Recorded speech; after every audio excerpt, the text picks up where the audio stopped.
100 نفلوں سے بہتر ہے، ایک دین کا مسئلہ سیکھنا 1000 رکعت نفلوں سے بہتر ہے۔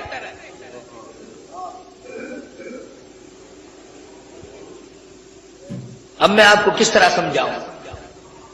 یہ جو دنیا دار لوگ ہیں، سائیکلوں پہ سکوٹروں پہ کام کرتے کرتے گنگناتے ہیں نا، اپنی آواز ملاتے ہیں کنڈریوں کی آواز کے ساتھ، قربان جاؤں وہ لوگ کتنے خوش نصیب ہیں جن کی بولی خدا کی بولی سے مل جائے، جن کی بولی نبی کی بولی سے مل جائے، جن کی بولی فرشتوں کی بولی سے مل جائے، جن کی بولی صدیق کی بولی سے مل جائے، جن کی زبان فاروق اعظم کی زبان سے مل جائے، جن کی بولی عثمان ذی النورین کی بولی سے مل جائے۔ قرآن ایک ایسی چیز ہے جس کو اللہ کی زبان نے ادا کیا، نبی کی زبان نے ادا فرمایا، جبریل نے پڑھا، صدیق نے پڑھا، فاروق اعظم نے پڑھا، عثمان ذی النورین نے پڑھا، علی مرتضیٰ نے پڑھا، حسین نے پڑھا، حسن نے پڑھا، تمام صحابہ، تمام اہل بیت، ازواج مطہرات نے پڑھا۔ خدا کی قسم فاطمہ الزہرا پڑھتی بھی جاتی تھی، چکی بھی چلاتی جاتی تھی۔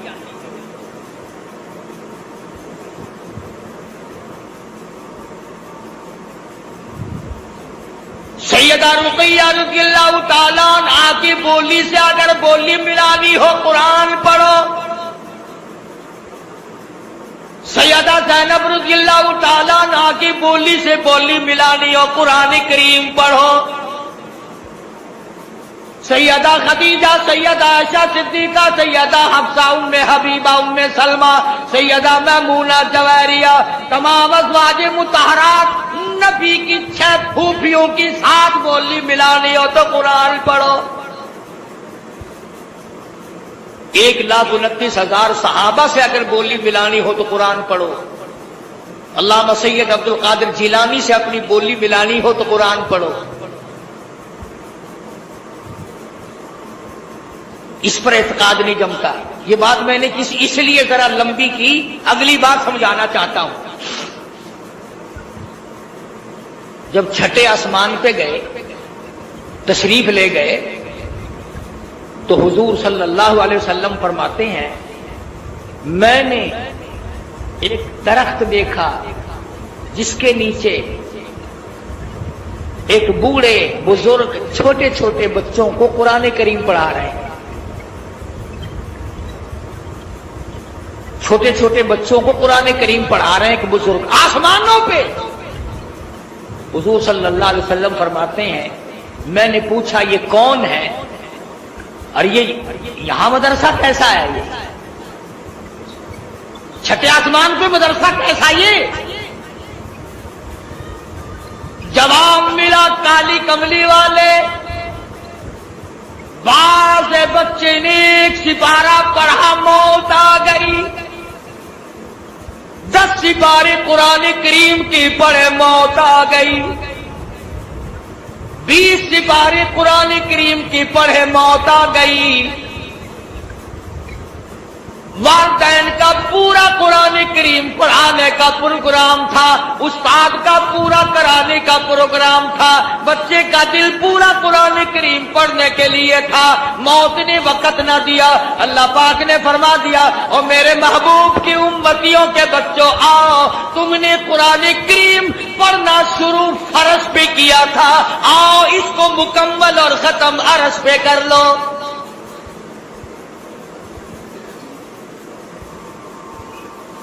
وہاں قرآن کریم ان کا مکمل کرایا جا رہا ہے، اور جواب ملا کہ یہ حضرت ابراہیم علیہ السلام ہے جو ان کو قرآن کریم پڑھا رہے ہیں۔ کتنے خوش نصیب ہیں وہ لوگ جن کے بچے آسمانوں میں قرآن کریم پڑھ رہے ہوں گے۔ خدا کی قسم ان کی قبریں کیسے ٹھنڈی نہ ہو جائے۔ سدرۃ المنتہا پہ 7ویں آسمان پہ پہنچ گئے، جبریل امین کو دیکھا کہ وہ ٹھہرتے ہیں، ساتھ نہیں چلتے، فرمایا آؤ نا آگے چلو میری ساتھ آؤ۔ عرض کیا میری کیا مجال ہے میں آگے بڑھوں، میری سرحد آ گئی، آپ کی سرحد شروع ہے، میرا بارڈر ختم ہے آپ کا شروع ہے، میری انتہا ہو گئی ابتدا ہونے لگی ہے، میرا انجام آ چکا، آپ کا آغاز ہونے لگا ہے۔ تو نوری فرشتوں کا سردار ہے، تجھے کیا ہوا؟ آگے چل، آگے بڑھ، کچھ دور تو میری ساتھ چل۔ شیخ سعدی رحمت اللہ علیہ نے بڑا عجیب انداز میں نقل کیا، فرمایا مدنی کریم صلی اللہ علیہ وسلم نے بدو گفت سالار بیت الحرام کہ اے حاملے وہی پر تر خرام، تو در دوستی مخلصم یافتی انانم ز صحبت سرا تافتی۔ او آجا، عمرہ کو ساتھی ہے، ہمیشہ کا تو ساتھی ہے، آنے جانے والا ہے، جا کے مجھے لایا ہے، میرا ساتھ نہ چھوڑ، آ میری ساتھ آگے چل۔ جبریل کہتا ہے بگفتا فراتر مجالم نمان بماندم کی نیروی بالم نمان، اگر یکسر موی برتر پرم فروغ تجلا بسوزد پرم۔ او کالی کملی والے، اگر ایک بال کے سیرے کے برابر بھی میں آگے بڑھتا ہوں، تجلیات خدا بندی سے جل کر خاک ہو جاؤں گا۔